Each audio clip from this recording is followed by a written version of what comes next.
चलिए तो नेक्स्ट पांचवा प्रश्न करते हैं समांतर श्रेणी का कि किसी समांतर श्रेणी का तीसरा पद 16 है और सातवां पद पांचवें पद से 12 अधिक है, तो समांतर श्रेणी ज्ञात कीजिए। यहाँ पे आपको एक समांतर श्रेणी पूछा है, तो सबसे पहले किसी भी समांतर श्रेणी को ज्ञात करने के लिए आपके पास होना चाहिए एक तो प्रथम पद ए और एक सार्वंतर डी।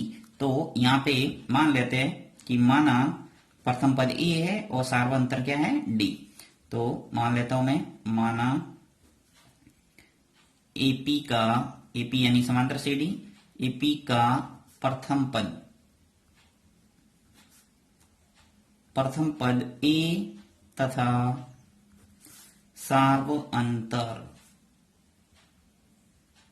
सार्वंतर डी है। इस समांतर श्रेणी का जो तीसरा पद है वो 16 दे रखा है, तो यहां जो दिया हुआ है वो लिख लेते हैं कि दिया हुआ है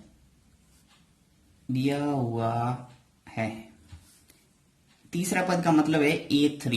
तो A3 आपको दे रखा है, A3 दे रखा है आपको कितना, 16। तो यहां लिख लेते हैं 16। और A3 का अर्थ क्या हुआ, A प्लस 2D। ये अपन ने अच्छे ढंग से सीख लिया है कि ये 3 है, मतलब आपको A प्लस 2D लिखना है। यहां से एक कम हो जाएगा, ये 2 लिखना है।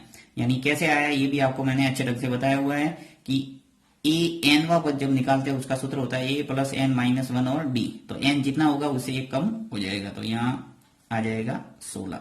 अब देखिए यहाँ पे समीकरण नंबर 1, इस समीकरण की हेल्प से अपन निकाल देंगे ए और डी।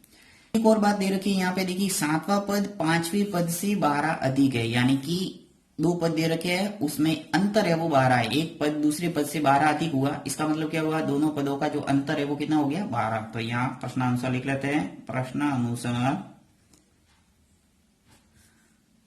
A7 यानी सातवां पद पांचवें पद से 12 अधिक है, यानी A7 माइनस A5, यानी दोनों पदों का जो अंतर है वो कितना दे रखा है, 12।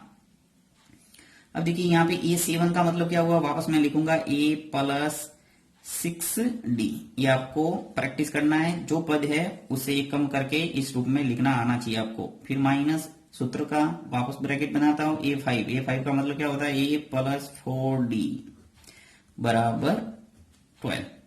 अब देखिए यहाँ सॉल्व करते हैं इसको ब्रैकेट खोल के, तो A प्लस 6D यहां से माइनस का गुणा होगा ब्रैकेट के अंदर वाली राशियों से, तो ए का माइनस का गुणा ए से होगा तो ए हो जाएगा, और यहां माइनस का गुणा प्लस से होगा तो माइनस 4D बराबर आ जाएगा 12।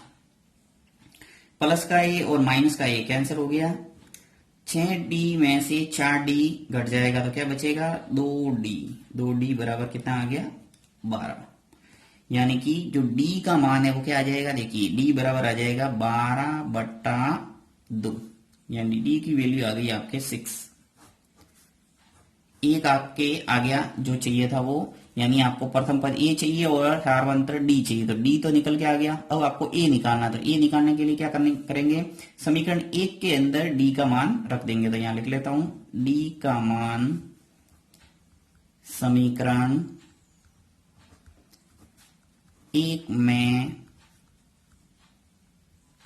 रखने पर, तो समीकरण 1 लिख लेता हूं मैं, A प्लस 2D बराबर 16। ये समीकरण 1 है, इसके अंदर अपन को D का मान रखना है। तो यहाँ पे देखिए A ऐसा का ऐसा, ये 2 ऐसा का ऐसा, 2D इसका मतलब क्या है, 2 का गुणा हो रहा है D के साथ में, तो यहाँ गुणा का निशान लगा दो और D ये आ जाएगा 6 बराबर आ गया 16।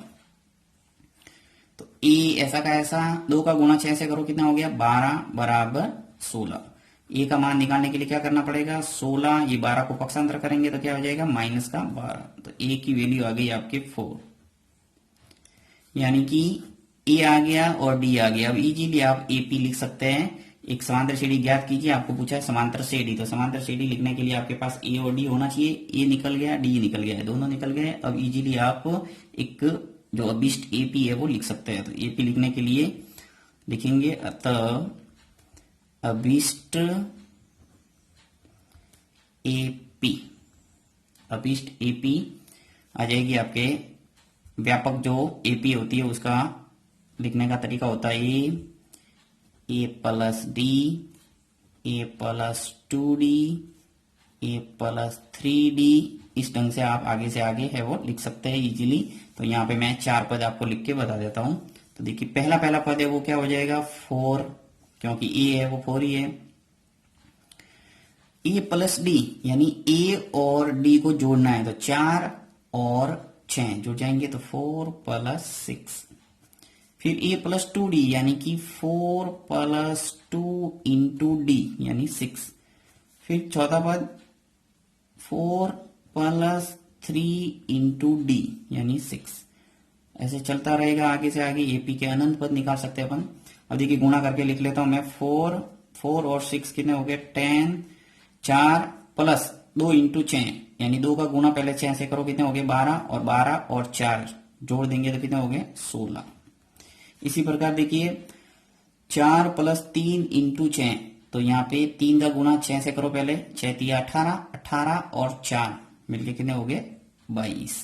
तो इस ढंग से आप पद है वो निकाल सकते हैं और ये आपके अभिष्ट एपी हो जाएगी।